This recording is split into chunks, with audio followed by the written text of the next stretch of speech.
KSRTC ഡിപ്പോയിൽ ജലക്ഷാമം, കുടിക്കാൻ വെള്ളമില്ല, വൃത്തിഹീനമായ ശുചിമുറികൾ. KSRTC ജീവനക്കാർ കൈകോർത്ത് ഒരു കുളം വീണ്ടെടുത്തു. 35 വർഷത്തിലധികമായി മണ്ണിനടിയിലായ കുളമാണ് ഇവർ തിരികെ പിടിച്ചത്. ആഴ്ചയിൽ 2 തവണ പണം കൊടുത്തു വാങ്ങുന്ന ജലത്തെ മാത്രം ആശ്രയിച്ചായിരുന്നു തിരുവനന്തപുരം വിഴിഞ്ഞം KSRTC ഡിപ്പോയിലെ ജീവനക്കാരുടെ ദുരിത ജീവിതം. ചൂട് കനത്തതോടെ കുപ്പിവെള്ളം വാങ്ങാൻ തുടങ്ങി. പക്ഷേ ചിലവ് അമിതമാണ്. ജലം കുടിവെള്ളത്തിനും പ്രാഥമിക ആവശ്യങ്ങൾക്കും തികയാതെ വന്നതോടെയാണ് 3 പതിറ്റാണ്ടിലേറെയായി മണ്ണിനടിയിലായിരുന്ന കുളം നവീകരിക്കാൻ ജീവനക്കാർ മുന്നോട്ട് വന്നത്. ആവശ്യം KSRTC അധികൃതരെ അറിയിച്ചു. ന്യായമായ ആവശ്യമായതിനാൽ കോർപ്പറേഷൻ പരിമിതിക്കുള്ളിൽ നിന്നും ഒരു തുക അനുവദിച്ചു. കോർപ്പറേഷൻ്റെ ഭാഗത്ത് നിന്ന് നല്ലൊരു സഹകരണം ഉണ്ടാവുകയും എന്നാൽ ആ പറഞ്ഞ പൈസയിലൊന്നും ഇത് തീരാതെ വന്നതിൻ്റെ അടിസ്ഥാനത്തിലാണ് തൊഴിലാളികളെല്ലാം കൂടി ഇറങ്ങി തിരിച്ച് ഇതിൻ്റെ ശുചീകരണ പ്രവർത്തനങ്ങളായിട്ട് ഇന്നത്തെ ദിവസം മുന്നോട്ടിറങ്ങിയത്.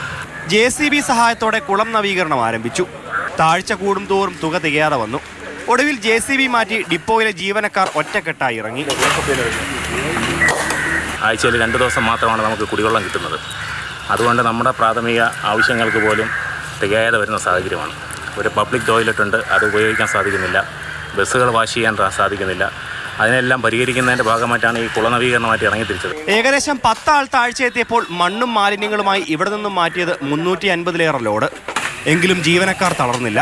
കുളം വൃത്തിയാക്കി ജലം സംഭരിച്ച് ബസ്സും ടോയ്ലറ്റുമൊക്കെ മോടിയാക്കണമെന്നായിരുന്നു ഇവരുടെ വാശി.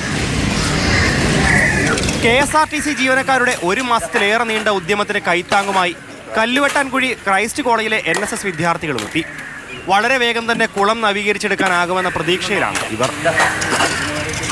മാതൃഭൂമി ന്യൂസ്, തിരുവനന്തപുരം. ഗോകുൽനാഥ് തത്സമയം ചേർന്ന്. Gokul, good morning.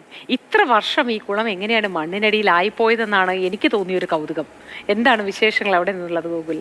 മൊത്തം വിഴിഞ്ഞത്തെ കാഴ്ചകളാണ് നമ്മൾ കണ്ടത്. വിഴിഞ്ഞം KSRTC ഡിപ്പോയെ സംബന്ധിച്ചിടത്തോളം വലിയ ബുദ്ധിമുട്ട് ഈ അടുത്ത കാലത്ത് കടന്നുപോയിക്കൊണ്ടിരിക്കുന്നുണ്ട്. മുൻപ് വെള്ളത്തിന് വലിയ ബുദ്ധിമുട്ടുണ്ടായിരുന്നില്ല.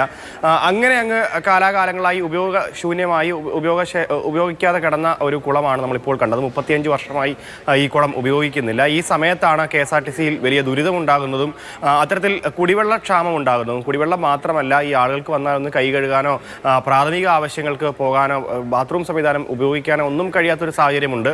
ഈ ടോയ്ലറ്റ് വളരെ മോശമായി കിടക്കുന്ന സ്ഥിതിവിശേഷമാണ്. അപ്പോൾ ആ സമയത്ത് പലപ്പോഴും പരാതിയുമായി ആളുകൾ രംഗത്ത് വരികയും KSRTC ജീവനക്കാർ വലിയ കൈമലർത്തുകയും ചെയ്തു. കാരണം അവർക്ക് ഇത് ചെയ്യാൻ സാധിക്കുന്നുള്ള തരത്തിലേക്ക് കാര്യങ്ങൾ നീങ്ങി.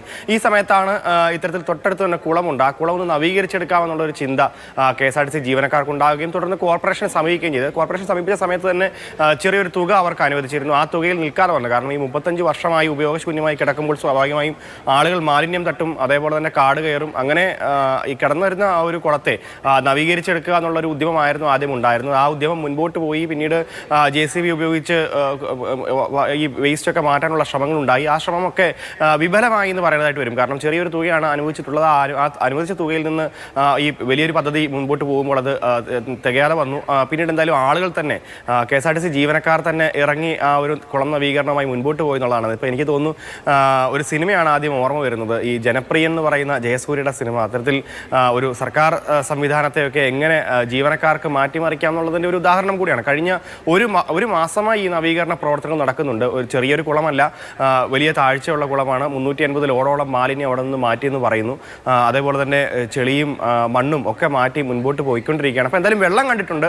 തീർച്ചയായിട്ടും ഈ വേനൽക്കാലത്ത് വലിയൊരു ആശ്വാസമാകും. KSRTC ഡിപ്പോയെ സംബന്ധിച്ചിടത്തോളം ഈ കുളം നവീകരിച്ചെടുത്തു കഴിഞ്ഞാൽ എനിക്ക് തോന്നുന്നു KSRTC ഡിപ്പോയുടെ എല്ലാ ആവശ്യങ്ങൾക്കുമുള്ള വെള്ളം ലഭിക്കും. പ്രത്യേകിച്ച് ഈ വാഹനം കഴുകാനും അതേപോലെ ശുചിമുറി ആവശ്യങ്ങൾക്കുമെങ്കിലും അവർക്ക് തികയും എന്നുള്ളതാണ്. ഈ അടുത്ത കഴിഞ്ഞ ദിവസങ്ങളിലും അതേപോലെ തന്നെ മുൻ മാസങ്ങളിലും ഒക്കെ ഇവർ ചെയ്തുകൊണ്ടിരുന്നത് ഈ ടാങ്കർ ലോറികളിൽ വെള്ളം കൊണ്ട് നിറയ്ക്കുക എന്നുള്ളതാണ്. പ്രായോഗികമായി നടക്കുന്ന ഒരു കാര്യമല്ല അത്.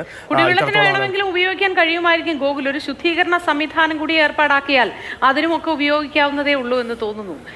ഈ നമ്മൾ എപ്പോഴും ശുചിമുറികളിൽ നിന്നുള്ള മാലിന്യം പോലും സംസ്കരിച്ച് കുടിവെള്ളമാക്കി മാറ്റുന്ന പദ്ധതികൾ ലോകമെമ്പാടും ഉണ്ട്. അങ്ങനെയൊക്കെ ചിന്തിച്ചാൽ ഈ വെള്ളം തന്നെ ഉപയോഗിക്കാം. വെള്ളമില്ലാത്ത എത്ര നാടുകളിൽ അതിനേക്കാളൊക്കെ വളരെ ഭേദമാണ് നമ്മുടെ നാടെന്ന് പറയേണ്ടി വരും ഗൂഗിൾ. ഏതായാലും വളരെ നന്നായി ഇങ്ങനെ ജീവനക്കാരുടെ നേതൃത്വത്തിൽ ഒരു ഉദ്യമം. അത് മനോഹരമായ ആ കുളം മണ്ണിനടിയിൽ നിന്നും പുനരുജ്ജീവിപ്പിച്ച് കൊണ്ടുവരാൻ അവർക്കായി എന്നതിൽ അഭിനന്ദനങ്ങളും.